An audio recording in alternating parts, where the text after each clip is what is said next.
Ya, kita coba menjawab nomor 10. Nah, nomor 10 itu diketahui konfigurasi elektron X dan Y. Tapi di situ diketahui adalah konfigurasi elektron subkulit. Tapi saya langsung simpulkan saja ke kulit. Jadi kalau kita buat 285 untuk X dan Y 287. Jadi kalau kita lihat mau ke oktet ya, jadi ke oktet ini, maka si Y akan nangkap 3, Y akan nangkap 1, X akan nangkap 3. Jadi XY3 kalau mau oktet. Tapi ini bisa juga tidak oktet gitu ya. Maka kalau dia tidak oktet, semua elektron valensinya si X dipakai untuk menangkap atau berikatan dengan Y. Karena Y butuh 1 dan X itu punya 5, berarti ada kemungkinan yang kedua, yaitu yang bukan oktetnya ya. Yang bukan oktetnya. Yang bukan oktetnya berarti X, Y 5. Gitu. Jadi ada dua versi jawaban, bisa XY3, bisa XY5.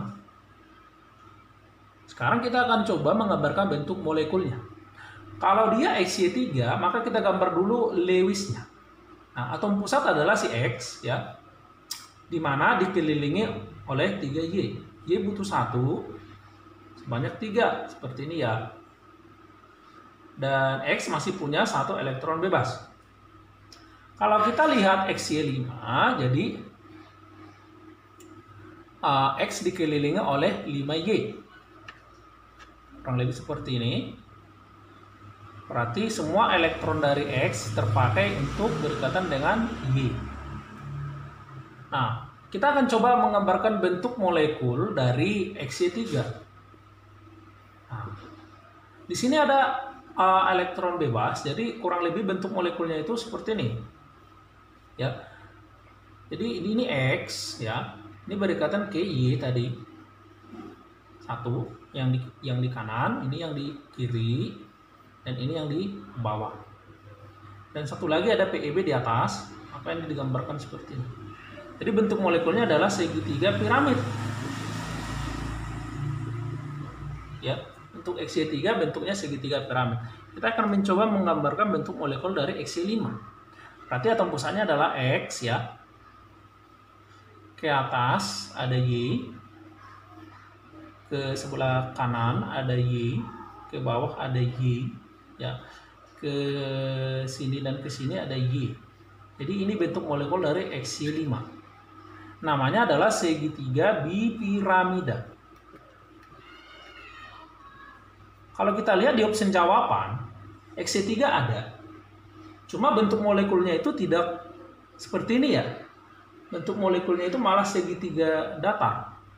Jadi XY3-nya benar rumus kimianya jawaban B, tapi bentuk molekulnya salah. Bukan segitiga datar, harusnya segitiga piramid karena ada PEB. Nah, kita lihat opsi D. Opsi D, di situ rumus kimianya dibuat XY5 dan bentuk molekulnya kayak gini ya kan. Segitiga bipiramida. Jadi jawaban yang paling tepat adalah D. Ya, sekarang kita ke nomor 11.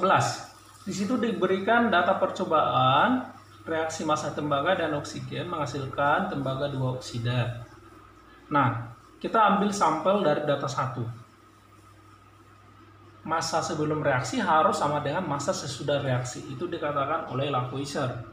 Nah, kalau massa sebelum dan sesudah reaksi adalah sama, maka perbandingan zat-zat yang bereaksi adalah yaitu kalau sama dengan ya.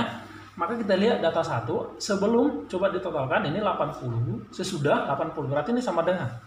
Berarti perbandingan Cu dan O2 di sini bisa kita ambil langsung ini. Karena sebelum dan sesudah reaksi adalah sama. Nah, berarti perbandingan sederhananya 64, 16, berarti 4:1. Artinya, kalau ini 4 gram, ya, kalau ini 4 gram si Cu, maka si oksigen yang bereaksi harus sebanyak 1 gram. Nah, kita akan cek jawaban, yaitu jawaban yang A, ya. Kita akan cek jawaban A. Di situ dikatakan massa tembaga yang tidak bereaksi pada percobaan ketiga. Kita lihat data ketiga. Data ketiga ada 130 gram Cu dan 32 gram oksigen menghasilkan 160 gram CuO. Nah, cara gampangnya ini kalikan saja ke sini. Ini kali berapa sih? hasilnya ini sesudahnya kali 2 kan ya? Ya, kali 2. Berarti semuanya juga kali 2 dari awal gitu loh. Maka karena ini kali 2, ini juga harusnya kali 2 ini. Ini ke sini harusnya kali 2, ini juga harusnya kali 2. Nah, kalau ini kali 2 pas 32 gram ya. Jadi yang terpakai 32 gram dia habis. Kalau ini kali 2 maka dia 18 gram. Habis enggak? Enggak. Berarti ini tersisa 2 gram CU. Tersisa. Jadi jawaban yang tepat adalah A, seperti itu. Oke teman-teman, kita sekarang akan mencoba menjawab nomor 12. Nomor 12 soalnya adalah suatu garam tembaga sulfat yang mengandung air dipanaskan. Kalau dipanaskan berarti yang terjadi adalah airnya akan berubah menjadi uap air ya. Karena sifat air yang terikat di dalam kristal itu akan menguap karena adanya upaya pemanasan ya. Jadi reaksinya kurang lebih seperti ini. Dan air kristalnya itu sebelum dipanasin dia 25 gram. Ternyata setelah dipanasin, berarti asumsinya setelah airnya udah habis, sisanya 16 gram. Jadi kira-kira H2O-nya berapa? Ingat, masa sebelum dan sesudah reaksi adalah sama. Jadi H2O-nya adalah selisih dari sini ya. Jadi 9 gram. Nah, kalau kita lihat perbandingan molnya adalah perbandingan koefisien ya. Jadi di semua reaksi kimia berlaku seperti itu. Perbandingan mol sama dengan perbandingan koefisien.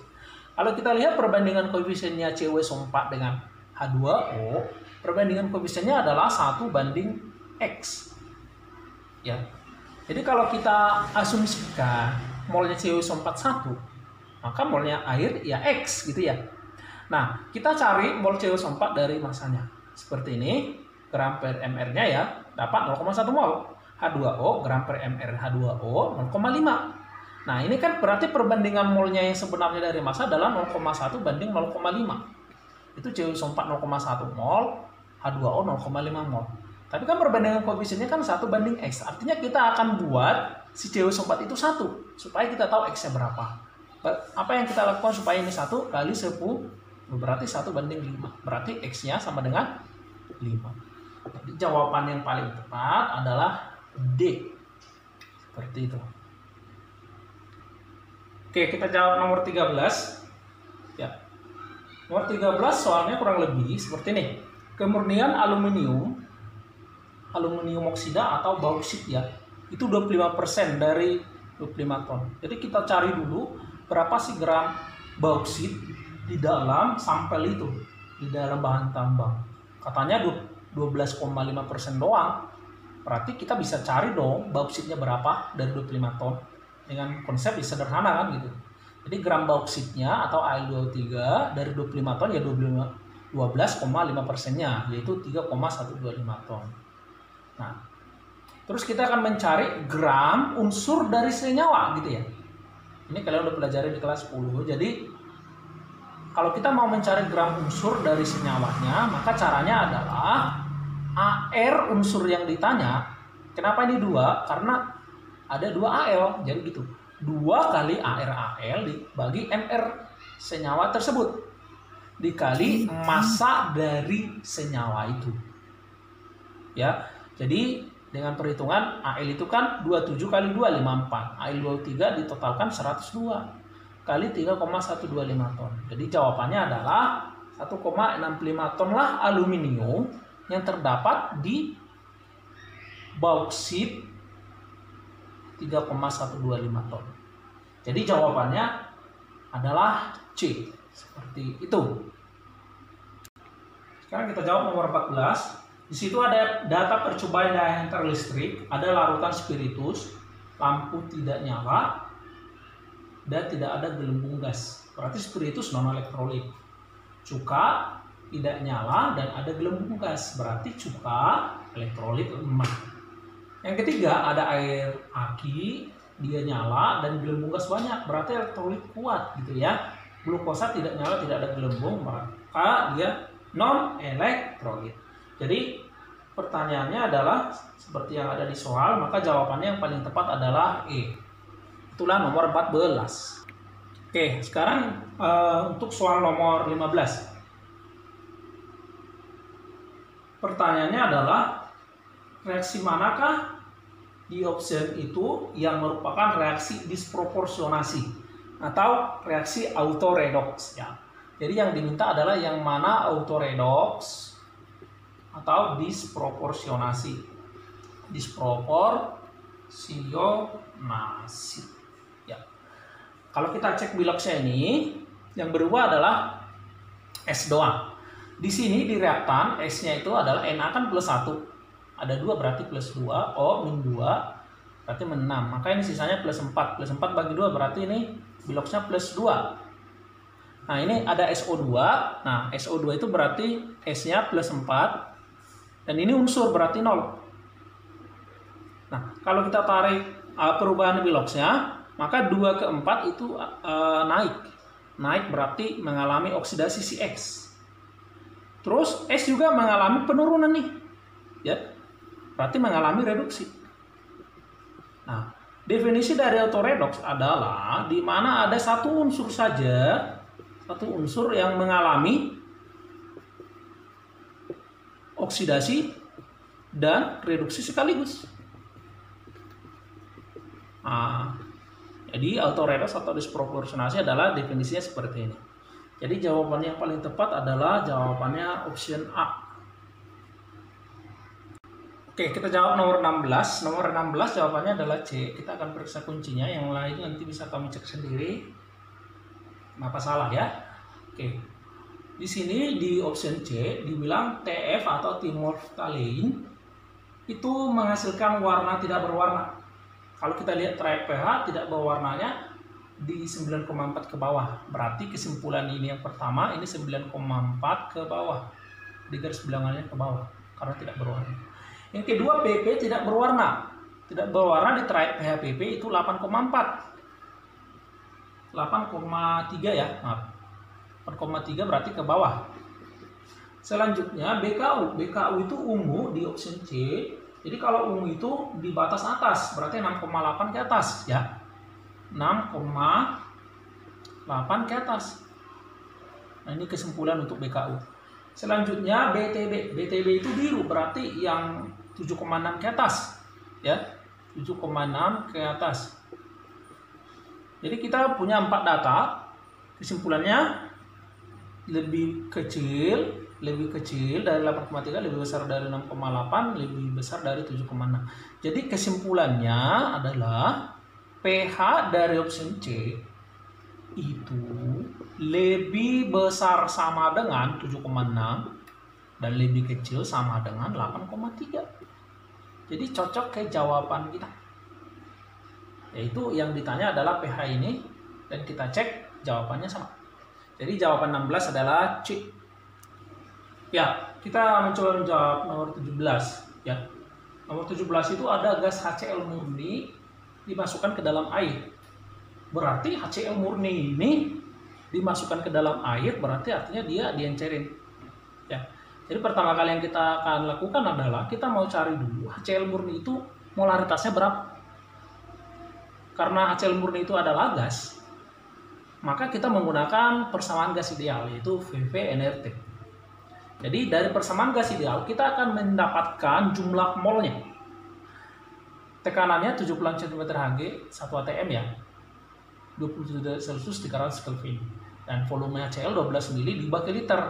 Jadi masukkan ke sini P-nya atm, suhunya harus Kelvin, volumenya harus liter. Maka bisa dapat mol HCl. Jadi dari perhitungan kita dapat mol HCl segini. Dan mol HCl itu kita ubah ke molaritas HCl yang bentuk gas tadi. Yaitu apa rumus molaritas? Mol bagi volume. Jadi kita dapat 0,04 molar. Jadi HCl gas yang ditubuhkan ke dalam air sampai 250 mili berarti memiliki molaritas 0,04 molar. Nah, terus 0,04 molar yang HCl gas tadi dimasukkan sampai volume larutan menjadi 250. Berarti pengenceran yang dipakai. Apa rumus pengenceran yang gini ya, V1 M1 sama V2 M2. Dari sini kita bisa dapatkan berapa molaritas setelah dimasukkan ke dalam air. Pakai konsep pengenceran.